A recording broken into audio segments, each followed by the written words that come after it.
I've abandoned the Icelandic epic. Yeah, forever? You think you're ever going to... Nah, I'm done with that. Just going to... I got 200 pages into Independent People by, what the fuck was that guy's name? Haldor Laxness.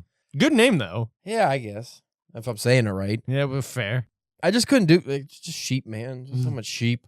And then everybody's dying and sick. It's just sad. It was dreary, and I couldn't deal with the drudgery anymore. So I decided to read some Cormac McCarthy. I was going to say, so you thought you wanted to brighten it up a little bit. So I started reading Suttree by Cormac McCarthy, which, from my studies, my McCarthy studies, it is said to be like the greatest poetic narrative or narrative poem, but it's not actually a poem. It's not written as a poem. Okay. So how does that work? Well, I'm like 70 pages in, and it's written kind of like the same style as Blood Meridian, like the language, like that poetic prose and the beautiful language and the long paragraphs and all the fucking shit grammar, or not the grammar, the punctuation. But unlike Blood Meridian, I find the subject matter much more enjoyable. Yeah. So I would like to regale you, if you don't mind humoring me for 2 or 3 pages here, of the most beautifully written and poetic description of a guy fucking a watermelon. Oh, okay. Or actually a whole watermelon patch. Oh, wow. A guy fucks a whole watermelon patch, but it's written so exquisitely that until the following dialogue in a separate scene, you might not even realize the guy was actually fucking the watermelon. You get it, but at the same time, you're like, that can't be what it maybe is. He's the metaphorically fucking the... No, he's actually fucking said water patch. Penis and watermelons. Now, should you, for people who may not know, like, what is this book about? Like, Suttree. Cornelius Suttree has forsaken a life of privilege with the prominent family to live in a dilapidated houseboat on the Tennessee River near Knoxville. Remaining on the margins of the outcast community there, a brilliantly imagined collection of eccentric people. I hate when I don't realize I can't say a word until I have to say it. Criminals and squatters, he rises above the physical and human squalor with attachment, humor, and dignity. So it seems like a reasonable to have a fucking pumpkin patch or a watermelon patch scene in there. And to be fair, it is not Suttree who is fucking the watermelons. It's a what's the kid's name? Gene. He's like an 18-year-old kid. Gene, something or other. But he ends up in the workhouse with Suttree. But this scene, which probably is unnecessary for the book, and I saw complaints in the reviews for it about this scene in particular. It is what gets the kid in the workhouse with Suttree, so it's just like a prelude to how they meet. Okay. There were no more than a quarter acre of them, a long black rectangle set along the edge of the corn in which by the meager starlight of late summer he could see the plump forms supine and dormant in spaced rows. He listened. In the distance, a dog was yapping, and in his keen ears, the blind passage of gnats sounded incessantly. He knelt in the rich and steaming earth, his nostrils filled with the winey smell of ruptured melons. To steal upon them where they lay, his hand on their warm, ripe shapes, his pocket knife open, he lifted one, a pale jade underbelly turning up. He pulled it between his knees and sank the blade of the knife into its nether end. The word choices are so good. He shucked off the straps of his overalls, his pale shanks kneeling in a pool of denim. Oh, it's so vivid.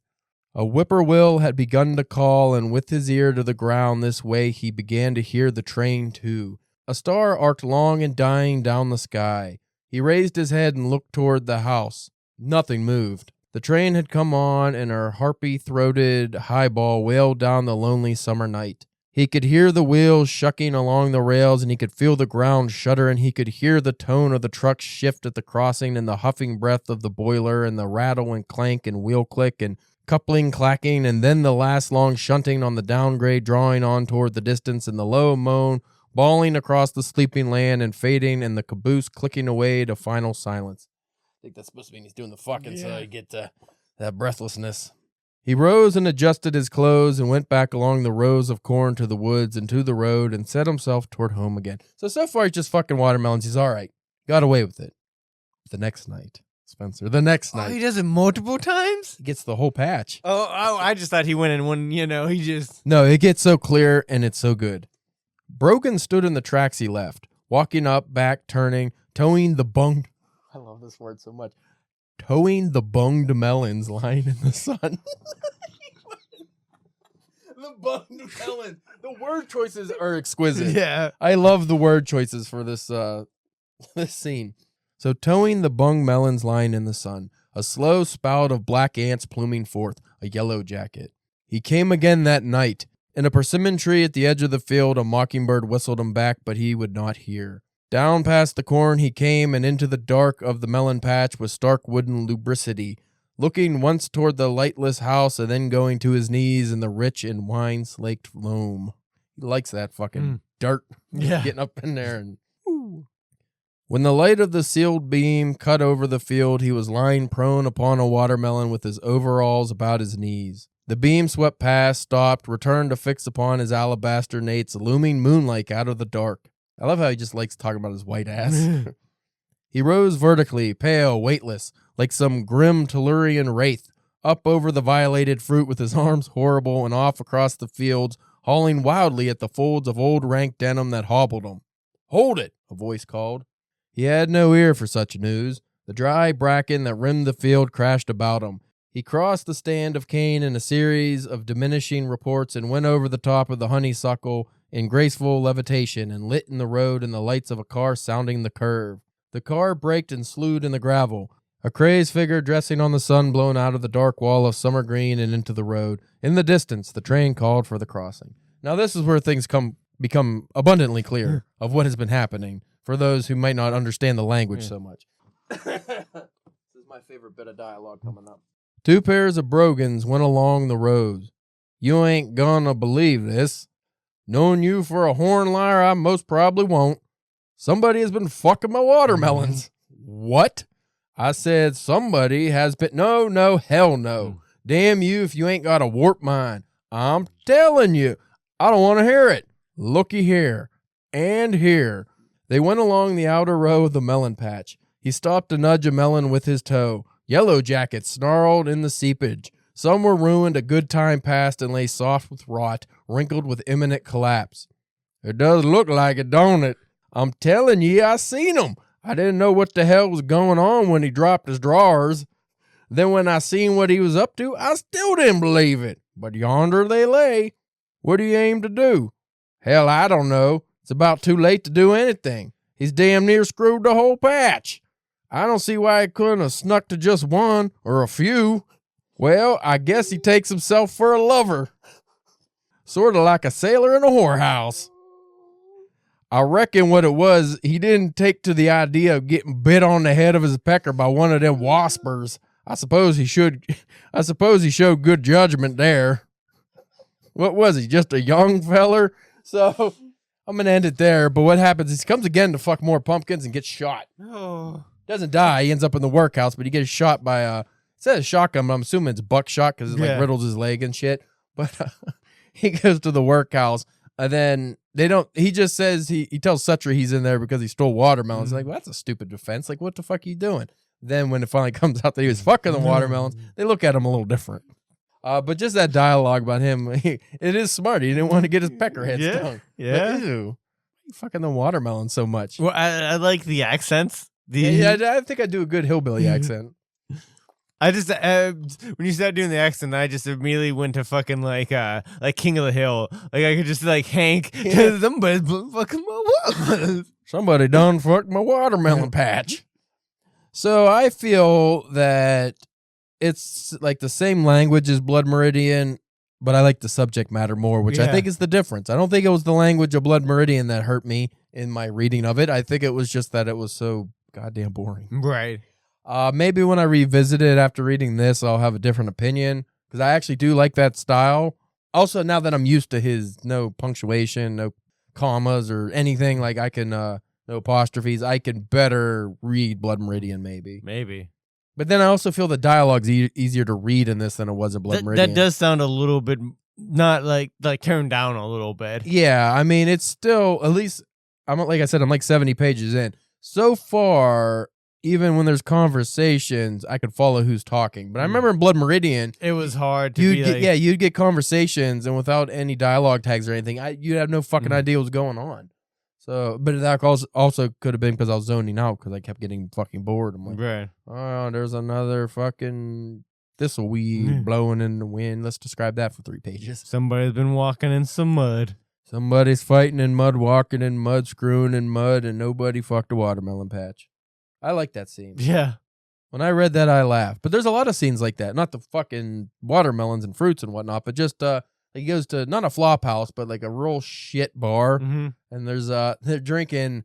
I would read it, but there's a lot of N words thrown in. One of the guys is referred to by like Jim from yeah. I guess that's a identifier and / name. Yeah. And the guy's fine with it because I think this is supposed to be maybe like the 30s or something. I think this was the setting. The scene is great though because Suttree comes in and they're just drinking like this rot gut homemade shine or whiskey or something. And they're just one of the phrases, which is my favorite used among professional wrestlers, drizzling shits. Oh yeah, drizzling shits the good one. Yeah, they always say if something's really bad, it's the drizzling shits. Well, they were talking about drinking this and it gives you the drizzling shits. Nice. This is fucking wonderful. So I understand like where I didn't get it in Blood Meridian. And I did get it in Outer Dark, and what was the other one I read? The Road? No, not The Road. Child of God. The Appalachian Gothics. I got like how he was able to capture their accents in an authentic way. I really get that in this. I don't remember that in Blood Meridian. I just remember being irritated, so I don't know. Now, do you remember, was Blood Meridian, like, was that earlier? That was Wild West, and that was written in, I think, the 80s. But, I mean, like, yeah, like, but, like, his like within like the books that he read was that earlier on in his like middle okay. I think Suttree was like the 4th or 5th book maybe. Yeah, it was The Orchard Keeper, Child of God, Outer Dark, and then maybe Suttree. I think maybe that was the order. I just thought well, maybe like if the Blood Meridian was a little bit earlier, maybe he hadn't quite had the like it's still good, everybody loves it, but doesn't have like that quite like that style or whatever, I don't know. Everyone says Blood Meridian's is magnum opus and they love it the most. So I don't get it. What was the one that got him real like with something horses? All the Pretty Horses was his commercial one. That was the one that he wrote to be more commercialized and made him lots of money, made him famous. Because he wasn't famous up till then. Like Blood Meridian even was out of print. Like nobody was buying his books at all. Till he came out with the All Pretty Horses. And then he won the Pulitzer for The Road. Yeah, I guess eventually you're probably gonna get around to All the Pretty Horses. I am, but see, my problem you're not is looking forward to it. I just don't care about the Western stuff. I don't know if it was Blood Meridian that term. I'm just never. You don't care about his Western stuff. Yeah, because it's not really like Westerns. Like I grew up on spaghetti Westerns, like Clint Eastwood stuff. Right. Like I was watching those when I was a kid, so I like that stuff. I never liked the John Wayne shit, and I never liked any of the real happy Westerns, which is not Cormac McCarthy, but his are more like, I'm assuming what like a Brokeback Mountain is, not with the gay cowboys, but with the, just we're ranch hands and we're doing ranch hand stuff. And let's talk about fucking putting hooves on horses. Horseshoes on Yellowstone. Yeah, Yellowstone. Yeah, I don't give a shit about that. I don't care about driving cattle. I watched the first season of that. It was good. I never watched anything after that. But like I just hate it because like now like people just fucking walking around with cowboy hats and fucking like denim, just head to toe denim. Like it's just like fuck you, guy. Like you never fucking did any kind of work ever. Yeah. Like you've never done any farm work or anything, but you're a cowboy. Well, that's like a guy that but I went to school with. I ran into him a while ago, but we were talking, and that he said his son was like into like that kind of stuff, and like I don't think he probably ever watched the show, but as soon as he told me that in my head, I was just like, goddamn Yellowstone, got another one. The youth.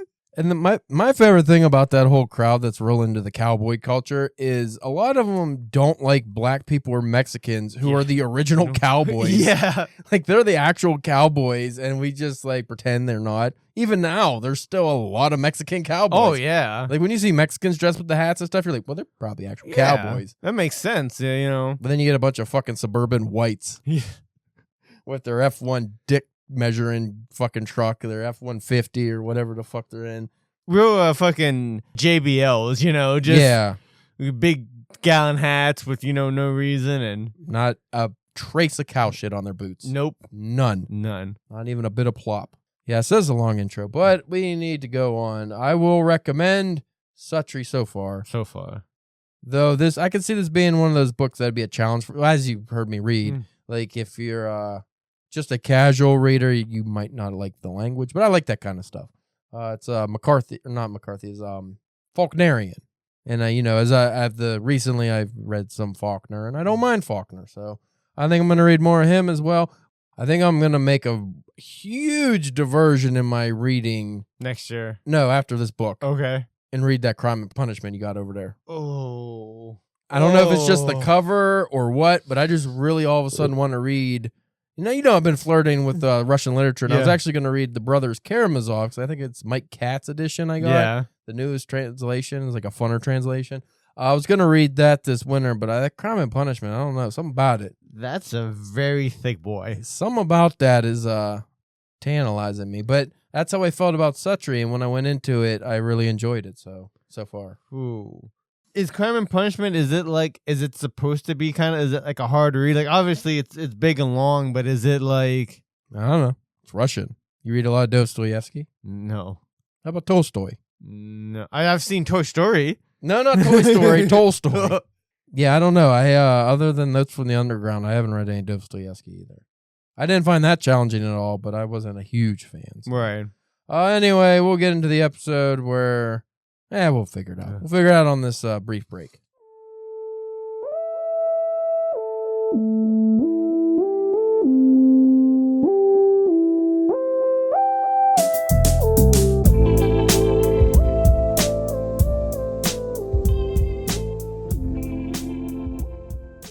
You are listening to the Drunken Pen Writing Podcast. I'm your host, Caleb James. With me today, Spencer, the Indonesian immigrant importer church. Oh.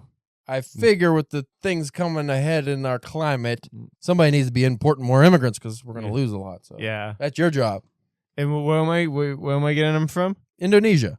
I'm trying to think if they do they have a skin color that they would be allowed over here? Let me look what the typical Indonesian looks like. I don't know. I thought they're Asian. That's what I was kind of thinking, but I wasn't sure. I can't really put my geology, They are Asian. Okay. Know that much. Yeah, that's not going to work. No, they're the darker-skinned Asians. And you know how we feel about them in this country, fortunately. So that makes me think you should import even more. Yep. Is it actually importing if you're like would I if going I by legal means? But if I bring them in, should I charge like an extra 25%? Yeah, but that's what I was going to say. The problem is with the tariffs. I don't. It's gonna be expensive to import them. Right. It's probably not going to be worth the agricultural work I would imagine they're going to do. I don't know. They'll probably just open up a bunch of restaurants or something. And see, we don't have any more railroads that need working on. I'm not versed in Indonesian people enough to know what their businesses are. Yeah. I don't know. Like Vietnamese, they open a lot of nail salons and food places. Mm-hmm. Obviously, Mexicans, they do everything. Everything now. Indians seem to buy a lot of gas stations, and at least in our area, all the beer distributors and stuff. Yeah. Heavy in the beer business now. But I don't know what Indonesians buy. I don't know. I'm not sure. Maybe there are kind people that don't care about making vast amounts of money and fucking everybody over and don't abide in capitalism so much, so they don't. Oh, that sounds like a nice place if that's true. They don't care about being the entrepreneurs that come here. Or maybe they do. Maybe they fuck us all. Who knows? Again, I don't know. I don't know anything about them other than their general location and now their appearance, which I just Googled for 5 seconds, so that could just be one section of Indonesia. Yeah. And the rest of them are stark white. I don't know. I don't know why we're talking about it.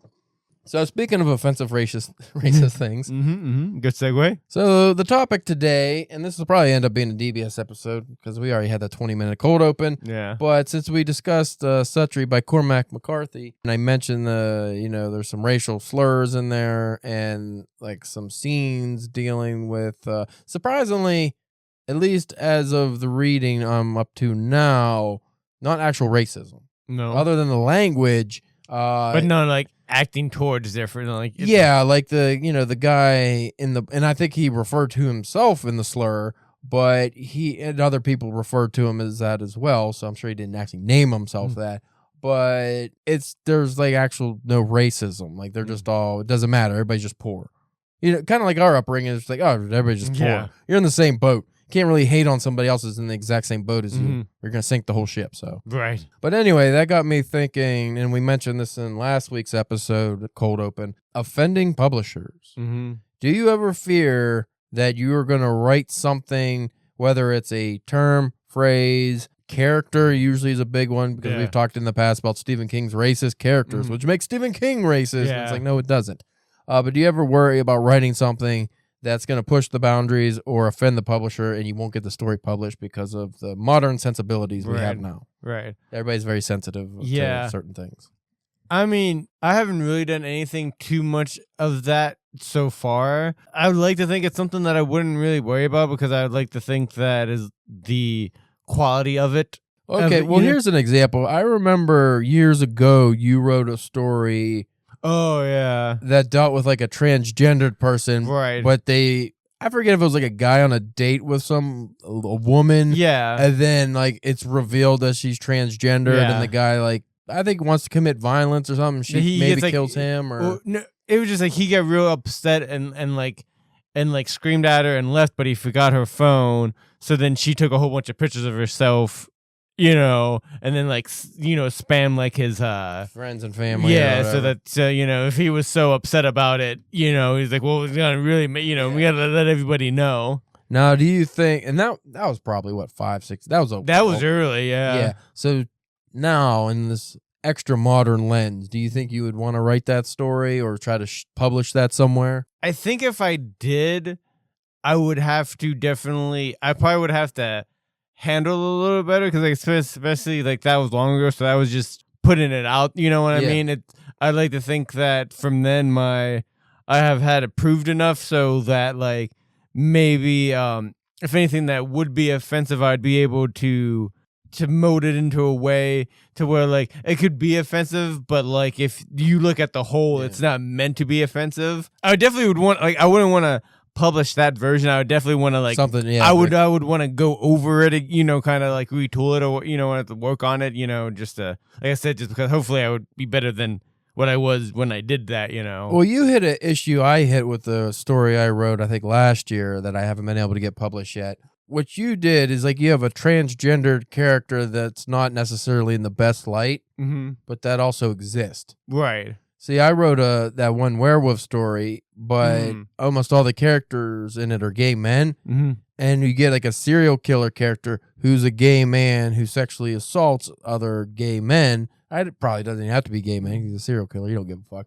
But the person that he goes to assault ends up becoming a werewolf and shredding him to gory bits and all that fun stuff. But the thing is, I wonder if I can't get that story published because, one, I'm not a gay man. Right. Well, that's probably the biggest thing. Yeah. And two, even though I actually don't really get into any of the sexuality stuff too much other than the characters being gay, I'm writing characters that are gay in a bad light. Like one's a serial killer, and though the other one is harmless until the end, he is a werewolf. So usually werewolves are the villain. Yeah. I wrote it in such a way where you're rooting for the werewolf to destroy this guy, which is great. But then again, now you just got a gay person killing another gay person. Well, I think what you just said, I think the biggest holder would be is the fact that we're both cisgender, plain Jane white males. Yeah. Because like even in that submission group in Facebook, I've seen a couple now the past couple weeks like, oh, this looks good, but we're only accepting LBGT, and it's just like, okay, I get it, but it's just like I've come across a lot of the BIPOC submissions where if you're a person of color or even if you're just gay or bi, whatever, Aboriginal, you don't have to pay the submission fee, but it specifically says if you're white, you have to pay the submission fee, which I'm like, that's kind of fucked up.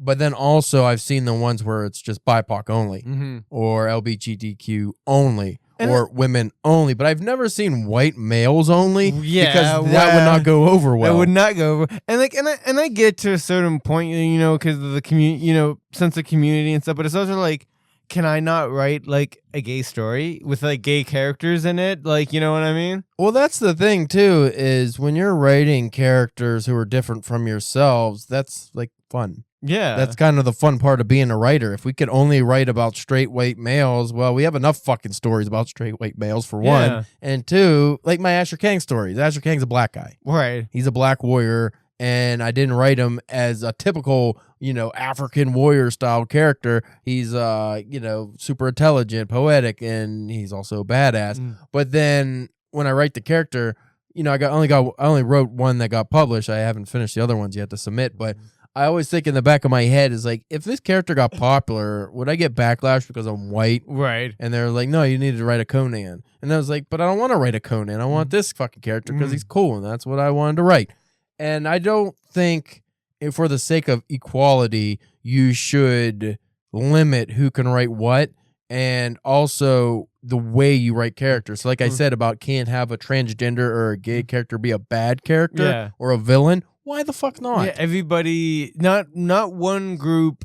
You can't coddle one group just for... Every group has bad apples. Yeah. There's always going to be an asshole. It doesn't matter if you're white, black, gay, straight, female, male. There's always assholes in any said group, community, or whatever. And I don't think it's offensive to point that out. No. Now, if you're like a J.K. Rowling who's writing transgender serial killers or whatever the fuck she does, that's a little different because her view on transgender people is atrocious. Right, yeah. So I understand that, but like say a Stephen King wrote a serial killer transgender character, we know he doesn't fucking hate transgender people. Yeah. So you have to have some context with it, but you have to be willing to... I think enjoy a story for what it is. Well, that's like in comics, like I know for I think for a while now, the Black Panther title, like I'm not sure because I haven't really like read like a lot of just solo Black Panther stuff, but I'm pretty sure for the past few years they've had nothing but like African American writers on it. And again, like that makes some good sense, but like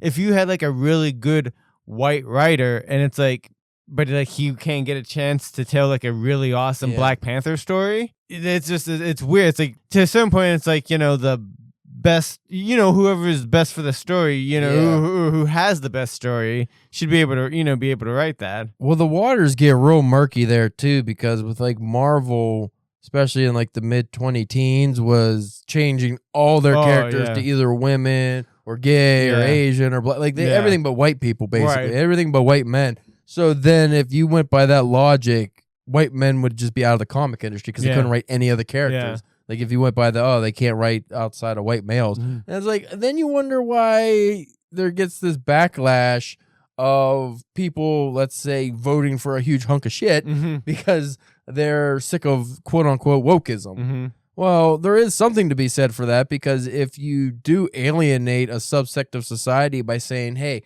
your voice doesn't matter anymore, you're kind of doing the exact same thing that was done upon you for so long. Yeah, because like that Marvel example that you just brought up, the female Thor storyline was really good, though, like the whole way through. And like what was good with that, not only because you had that, but you also had the regular Thor too. You had both of them. But like, so that was pretty good. Miles for Spider-Man, that's good. But like, I didn't really read the Iron Man stuff when they had like the Riri there and stuff. But it's like you did it all at the same time. Yeah, that's what made like saturated the market. Yeah, change and like if you just did one, like had one go for like a half a year, and then like had Thor come back, and then you did something with Iron Man for a while, and then like had him come back, and then you did something, but doing all of them at like the same time. You just dumped all the legacy characters, and it's like marking a line in the sand. It's like, hey, we don't want any white characters anymore, or straight white character. Like I just saying, I understand the blowback. Obviously, diverse voices are important, and I think you need them to tell better stories because we've heard the same white people stories for how fucking long. But at the same time, you can't just exclude people, at least to such a degree where it's like, oh, we don't want to hear from you at all. Well, and especially in that you have a lot of older customers, and not saying that that's the reason why you can't do that, but like you have to be careful. You have to know your market of like, you try to get all these new readers in at the sacrifices of the readers you already had. And then those new readers are just going to go away anyways, and then you have nothing then. Well, as we've seen with like the Marvel movies, Star Wars, Doctor Who, all that stuff, when your primary audience are, I'm not going to be rude, but I'm going to, basement-dwelling whites, white males, angry white males. Yeah. Not all of them, obviously, but let's just say white males are your highest paying market. Yeah. You don't have to cater the stories to them like they always have been done. But if you alienate them and keep doing it and especially to the degree that and don't be surprised or upset whenever the ratings or the sales are down. But when you do it to such a degree that Disney has, where they actually have the people working on the movies come out and after specifically hiring not the best people, just we want the diverse people, not the best people, and then they come out like Harvey Weinstein's assistant. Didn't she do? Was it Madam Web or? Oh, she was like the director or like producer or something fucking terrible. I don't know. But when you have these people come in and then they purposely have interviews where they say, "Oh no, we want to insult these people, and we want everything to be gay, and we want this and that." Like they actually that's their actual words. Yeah. Now you're purposely being antagonistic. Like you're trying to upset the people that are fucking buying your movies. That's just bad business. Yeah. It's like you don't have to like the people that you're making the movies for, but you have to understand they are paying for them. And the same thing goes with books. You have to know your audience, and if you purposely alienate them, you can't be that upset when they don't buy your books anymore. Yeah. They don't. I mean, I don't agree with like the Rotten Tomatoes review bombing and every single thing that comes out, even if it isn't woke, you say it's woke because you just hate a franchise. And then that's where we got to this point now where everything's shit. Even when a movie's actually good, it's still shit because it's not. Like that's what I'm interested. Like whenever I do finally get around to watching the second Joker movie, like on HBO or something, is it actually shit? Is it gonna actually be shit, or is it like, oh, that was like it was okay? Like, you know what I mean? Like, I don't know if they needed to make it, but it wasn't as terrible as what people would say. You know? I find more often than not, it's not as terrible unless it's like the blatant let's piss off white dudes, which like Lord of the Rings. Yeah, that was fucked. I'm sorry. I personally thought that was atrocious, but I'm also a original Lord of the Rings fan. Right. So when you shit all over the lore just to have like weird little dark-skinned hobbits that are awful people or awful beings, and then just I think they eventually just wrote them out. Did you think it was a little messed up? That because I don't think it has came out yet, but that Wicked movie that's based off the play and all that stuff. They keep posting shit about it, and it's like just sounds like nonstop controversy from what I see. Well, like whenever I first saw that, because like I could even see with the makeup, I could kind of tell who that actress was and stuff. But I was like, is it fucked up that they made they got a black actress to play the evil Wicked Witch?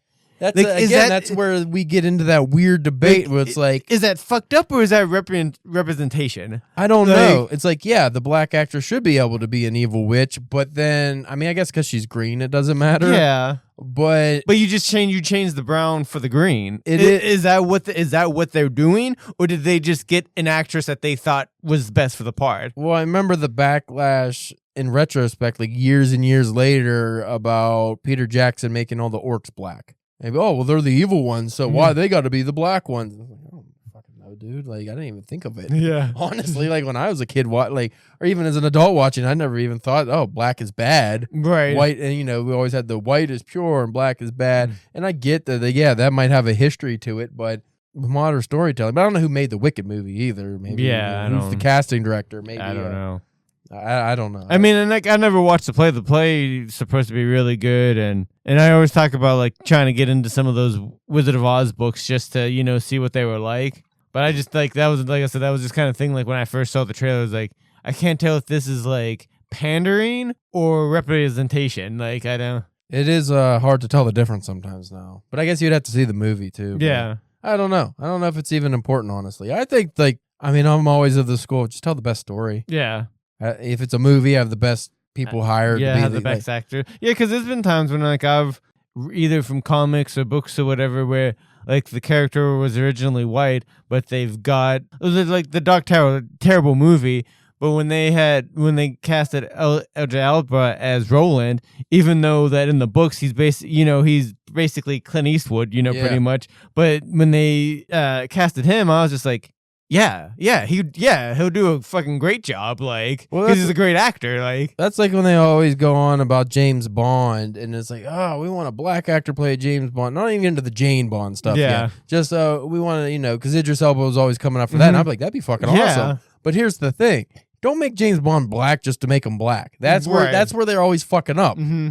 You make him black if Idris Elba fucking goes for the role and is a good fit. That's when you make it a black character, is when the character fits. You don't just do it to go, You know, I'd like to see Michael B. Jordan be Superman because we need a black Superman. Yeah. No, you make Michael B. Jordan be Superman if he's a good Superman. Yeah. Like, that's what you do.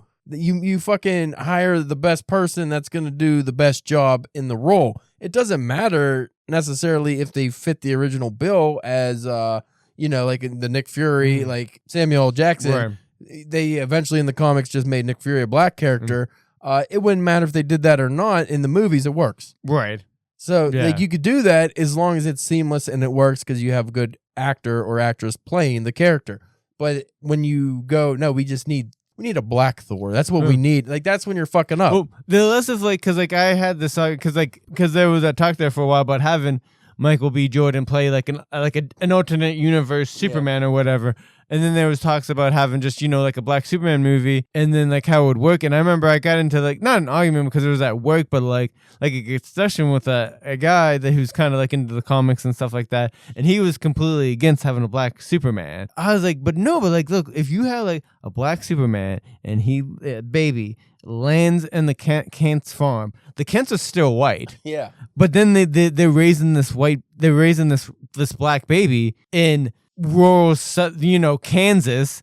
So not only are they getting probably, you know, there's probably people around that aren't gonna like that, and then you can tell a more interesting story. And then also that really builds up like the Superman of like, you know, you could easily destroy all these people, but you don't because you're a good man. You're a good, you know, Clark's a good person. I think it would add onto that like so much more. It gives a better layer to the character's morality and why he acts the way he does. I never had a problem with that. Like again, if the story, but again, like I like that idea, but I don't know. Like if I would be like, hey, DC, could I write a black Superman story? They'd be like, no, you cannot. Like, not if you're going to use the Quentin Tarantino dialogue. Right, yeah. Or how Quentin Tarantino does interviews when he's interviewed by a black person.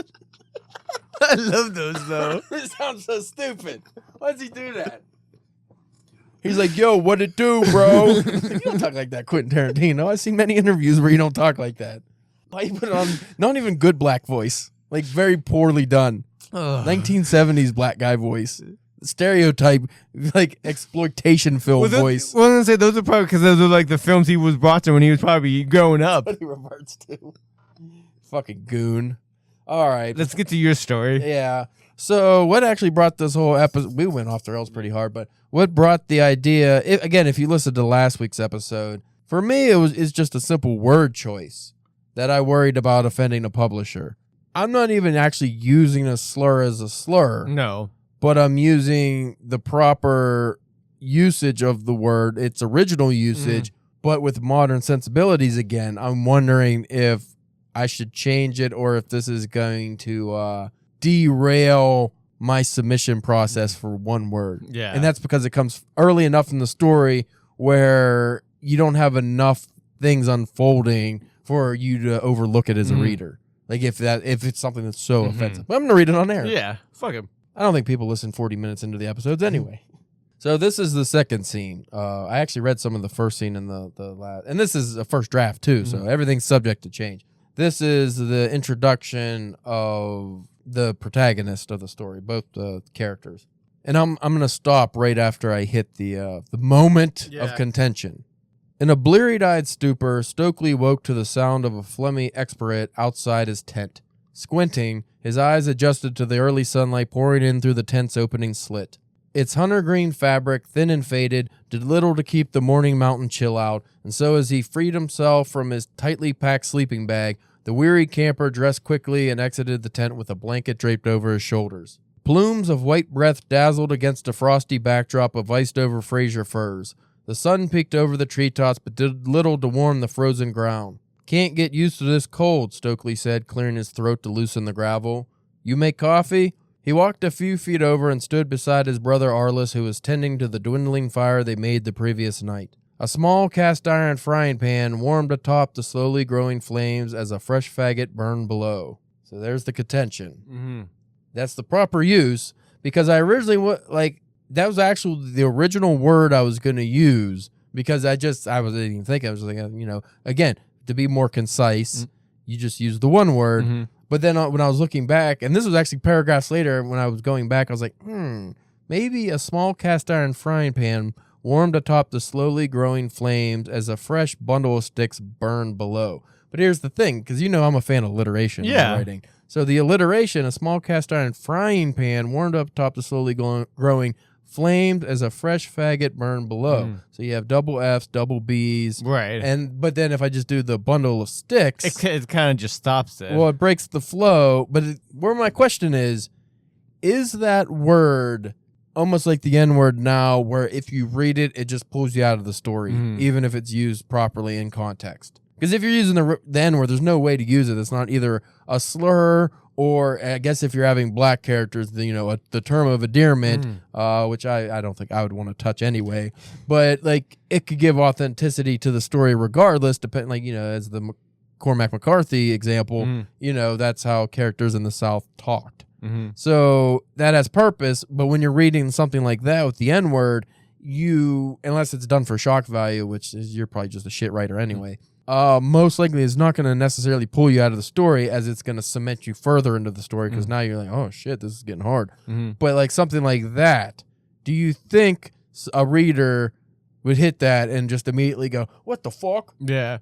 Well, I think like because we talked about it off L last week after last week's episode when you read me that, and my main concern would be any like younger audiences who might not even associate it with the original meaning. Yeah, who would think like, oh, they using a gay person to start a fire, like and you never know in the beginning of a story, but that would be my main thing. I would like to think any like decent or mature place that you're submitting it to would get understand it. Yeah, like they would read that and be like, whoa, and then I would hope that they would just from that one word be like, oh, I'm done. Yeah. Like they would at least continue to read like some of it to then be like, oh, like that is Well, also, as you could tell just by the way I wrote the story so far, like the language used, this isn't aimed toward like necessarily a general audience or like an audience who are just going to go into the story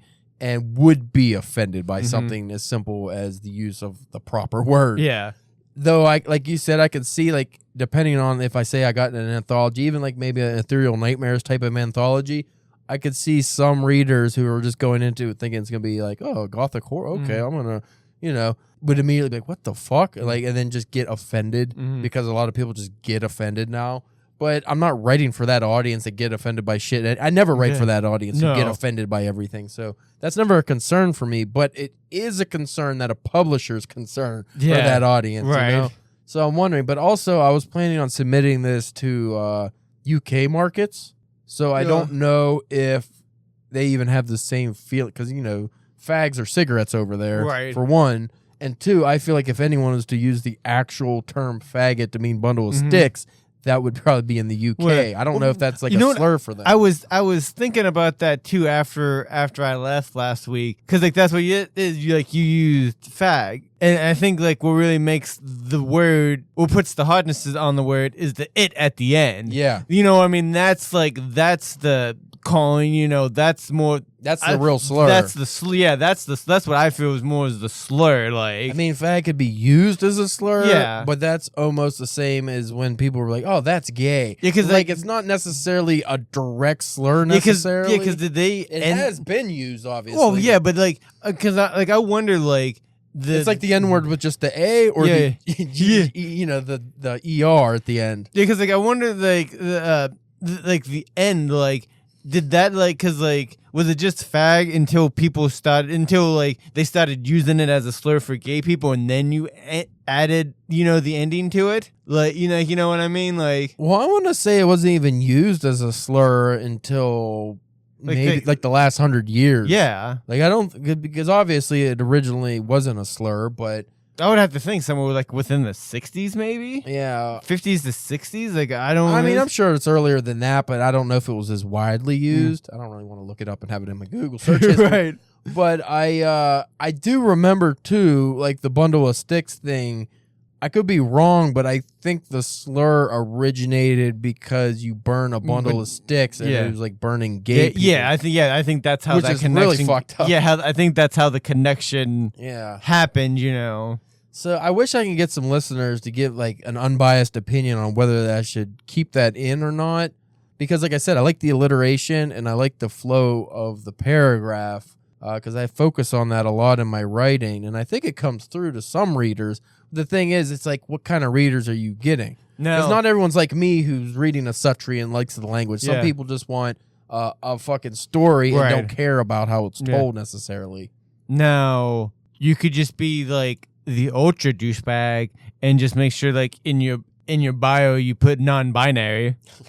And then you kind of, like, I think that you cut him off at the tip. Yeah, like, well, we were mad at him until we looked at his bio and he's non-binary, shucks. so he can say it, I guess, or whatever. A secondary thing about it is that it gives a sense of time, I think. Because I don't have a time frame in this story, but I do want it alluded to that it is like older. An older, yeah. Yeah, there's not cell phone. Like, I don't mention modern technology in this story. It's just two brothers walking the Appalachian Trail. And then, like I said, it's an Appalachian Gothic. I don't know if Appalachian Gothic works as modern stories, really. Yeah. I mean, you can if it's like real poor people. You can still do that, but this isn't poor mountain people necessarily. So I'm wondering if, and I was writing this not because I started reading Suttree or, you know, I have always liked the Appalachian Gothic stories. I thought they were very cool. And since we live near the Appalachians and I've been in the Appalachian Mountains, it's just always a little, I always thought it was a cool setting for good horror. No, I'm going to say the Appalachian Gothic, that is just more like Western or like, Appalachian Gothic is more focused on like, I would say kind of paranormal. It's like, even if there aren't ghosts, it's like a ghostly atmosphere. You have like these really, really old mountains. And then, you know, there's just a lot of stories about people just going into the mountains and disappearing. So you could do a lot with like ghostly type of things. And like the Gothic nature of it is more the setting, the language used, and the characters being of a certain breed. Like they're like, you know, mountain folk, hillbillies. Yeah. They're fucking hillbillies. But like people think, oh, hillbillies is just like, you know, redneck. It's not. They're completely different. If you ever actually met a real hillbilly, which I have, they're different folk. And the thing that's very unique about them is a lot of hillbillies are actually highly intelligent and they're very good at a lot of things. Mechanic work. Well, because you would have to distilling shine. Because you'd have to be able to survive out in those mountains. Yeah, but you can't be an idiot and do that. No, but the way they talk and the fact that they often, at least hillbillies of old, but a lot of modern hillbillies too, don't have a formal education. They're looked upon as dullards, like they're stupid, but they're anything but. They're very far from being stupid people. It's just that they have this perception about them because, again, poverty is a big part of it. And it almost makes me think of, which is a weird connection, like you think of like a lot of rappers and poets from like old school, like New York, like the Bronx and stuff, when they're coming up, and think of like a Nas. It's like, oh, this guy's an actual artist. But you wouldn't think that coming from someone who probably dropped out of school, or, you know, they grew up in the projects, had to sell drugs to like make it for a while. Yeah, so a lot of those like late 80s, early 90s rappers from New York, and even other places too, like Philadelphia, Chicago, you go, oh man, they made it, and you almost overlook the fact that no, they're really intelligent just because they speak a certain way. Or even like a Langston Hughes with the Harlem Renaissance. You look at these people and you think, oh, they're fucking dumb just because you're judging them. But actually, it's their upbringing, their environment that made them who they are. But you can't get rid of intelligence just through, you know, where you grew up. Like, if you're intelligent, you're intelligent. So that's what I like about the Appalachian Gothic is you could tell really interesting stories, and you could have different kinds of character arcs set up from, like, different upbringings that a lot of people I don't think read about. Because that's the thing too why I wanted to tell this kind of story is a lot of people don't read, especially like if I'm sending it to a UK market. Imagine people in the UK aren't reading a lot of Appalachian mountain people stories. So but anyway, to end the episode, do you think I should keep that? I would say keep it. At least I would keep it for now, and then until you finish it and submit it, and then maybe if you're starting to get like a whole bunch of rejections, maybe then take it out, and you know what I mean. But I would say at least like submitted as as is to begin with. And I don't have that problem a lot, actually. Like, I don't often come up with word choices or phrases that I feel would be contentious for a publisher. But I have happened, like, we talked about earlier with my gay werewolf story. It's the whole story. Like, it's the actual characters and the themes of the story. I can't change that. Now, what about, like, if you, like, got, you submitted it somewhere and, you got a response and, like, oh, we really like it, but you'd have to take it out. Would you take it out then? That's what I was thinking. Kind of like just like with my one story at Simon's Call with like the age of the kid. Yeah. Like, mention it. Yeah. It was like if they were like, we like it, but you would have to take out this word. If they're paying, if it's a pay market and it's in a good book, I'll take out one word. Yeah. I'm fine with that. But again, I don't know if I could come up with other than bundle of sticks or just twine or whatever the fuck I could come up with. But I don't think I could come up with something that's going to fit the flow of that sentence. And that does bug me. I know it doesn't matter to anyone else.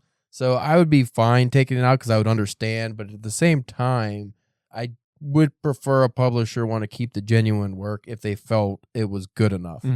So I would like to think the writing of the story up to that point, even though it's not a lot, would be enough to sway them to go, oh, no, this guy isn't writing a fucking awful. Yeah. He's not just being a dickhead. He's not using that word to troll or he's not trying to upset anybody with these characters in the fucking mountains, and that's what they're using. Yeah. Simple as that. Though I did look up the word briefly just to see the definition is the same. And the bundle of sticks is now the second definition. It's no longer the first. The first is the slur. So that's a little rough. But again, I don't know if that's just Americans. I don't know if that's a slur everywhere. Yeah. Or if, I'm sure it is, but not like the degree that it is here. Like if you go to other countries and you say the N-word, a lot of times, like if they even know what it is, like, because they don't have that history with the word. I heard it a million times in songs. And watched a video of a girl from Poland come over and she was talking about they was in a room full of black guys and they were like, they had song lyrics and like, you can't say that. And she was like, why? Like she didn't know what it meant. And it's like, not everybody is fucking so hardened to American politics and socio-culture that they know what the shit that offends us are. Right. Like if you're from Poland, you probably don't fucking care. Yeah. That's the thing. Is like a lot of people just don't even care. If you're from a country that doesn't have black people, you don't even think about it. Well, look at this. There's probably, we talk about like, Japan and China and stuff a lot. I'm sure that there were slurs or sayings that if were translated over, to English, we'd have no idea. We would have no idea. We wouldn't give a shit if one section of Japanese culture called another section of Japanese culture, That's something. the exact same thing. But that's with like the American arrogance where we think that everyone should care about what we care. Like they don't. There's a big fucking world out there, and not everybody's upset by, or so I'm gonna send it to a fucking Irish magazine. That's what I should do. Yeah, there you go. They don't give a shit. They'll just like to drink it. Yeah. But anyway, that's longer than I expected to talk about that. But that was an interesting topic, I thought. Because I know a lot of people probably think to themselves, like a lot of writers that listen, probably think to themselves, like, am I self-editing or self-censoring too much? Am I focusing on the story I want to tell, or am I focusing on the story that I think people want to read? Okay. That's the problem. Yeah. I think as an artist, you should be willing and able to tell the story you want to tell versus like a James Patterson who just wants to make money. If your goal is to make money, fine. Yeah. Tell, write the cozy mystery that you want, the suburban housewife is going to love. Yeah. Like write the exact same story that you want people to read that's going to make you money. And there's nothing wrong with that. No, not at all. Because there's an audience that wants to read that, and if they need to get it from somewhere, like perfect example is like you more of the literary kind of word choice and and I'm more like I like to like genre. I like to tell the story. I like having these elements or maybe themes or something, but like I'm not like, because you've read most of my stuff. It needs a lot of kind of punching up, especially to begin with. But, so that's one of the good things about, right? Or just art in general is that there's so many different tastes out there of the consumer that they need different, people making the art. Yeah, there's nothing wrong with writing just to make money. Yeah. That's because, if that's your passion is writing, but you want to make a lot of money doing it, fine. That's awesome. I would like to make a lot of money writing what I write. Right. Like, fuck.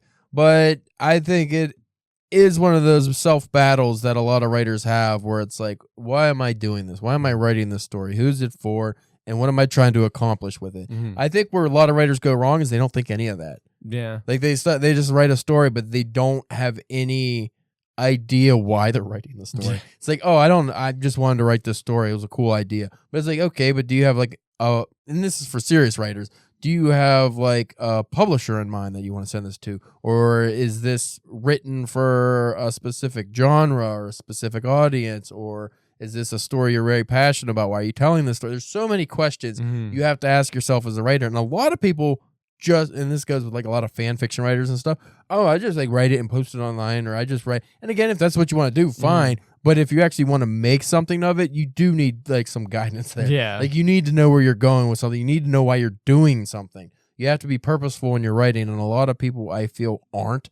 They're just writing because they like being called a writer. Yeah. They're just writing because they like the idea of writing. But it's like you're going to be spinning your wheels a lot if you don't have direction. Like, I don't think you always have to have, oh, I'm writing for this magazine that has this open call. You don't always have to be that specific, but just know why you're writing a story, the purpose of the story, and what you hope to get out of the story is a big one. Because if you're writing a story and you're just like, I guess I'd like some people to read it. What is that? Like, you need to have some reason, like, oh, I hope this story, you know, whether it's lofty, I want this story to win awards. I want this to get nominated for something. I want this to win a contest. Or simple as I just want it published, or I want people to enjoy this story. Like, it can be that simple. It doesn't have to be like something crazy, but you do have to have something there. You can't just go, I'm writing this story because I want to write this story and I don't care if nobody ever reads it. Then you're just like, okay, that's fine if that's what you want to do, but you can't expect anything from that. It's more of a hobby then. Yeah. Yeah, that's just a hobby. You might as well just write in your diary. Like, it doesn't matter. Anyway, maybe that's a topic for another episode, but we went an hour somehow. So if you want to check out more of what we do at DPW Podcast on X, Facebook, YouTube, Instagram, Twitter. It's on Twitter. Jack Dorsey's Twitter, not Leon's X. No, yeah, whatever. It's Twitter, not X. Twitter. I'm sorry. Yeah, fuck that X. Yeah, I've honestly been thinking about just deleting it altogether, just because like we don't get any engagement on there anymore. Right. My personal account or the DPW account, because I'm not paying for it. And if you don't pay for it, you're not in the algorithm. So nobody, like, it used to be I'd post something. A lot of people that didn't follow the DPW account would follow it because they saw it, they liked it. They would engage, they would say things. Now it's only the people that follow, and even them don't often see it. Yeah. Like my personal one, I think I have like 2,000 something followers or something on there. And if I do post something on there, I get, because it shows you the views, like 10 maybe. And how many of them are bots? Probably all bots. So it's pretty much fucking useless. Most people move over to Blue Sky now, but it's the same kind of platform though. I don't think I like that platform. I haven't messed with it, but it's gonna be one of those things where it's like, oh, yeah, at the beginning it was nice, and then it's gonna turn into shit like all the other ones. I like Instagram. Surprisingly, I find that's the most writer-friendly platform I've used. Facebook's a bunch of negative assholes. And it's hard to get people to like an author page on there. And like, I guess you could engage with them more, but I don't like fucking Facebook. I don't like any of it. Yeah. Anyway, you can check out my work at calebjamesk.com, not at, just www.wutangclanw.org. calebjamesk.com. Spencer's OnlyFans this week is the Indonesian immigrant importer. Yes. I was going to say Illinois something or other. Anyway, we thank you for listening, and we will check you out next week with an episode. At some point, we're going to have like Christmas and shit, so things might get murky, but as of now, I think next week will be normal as well. Right.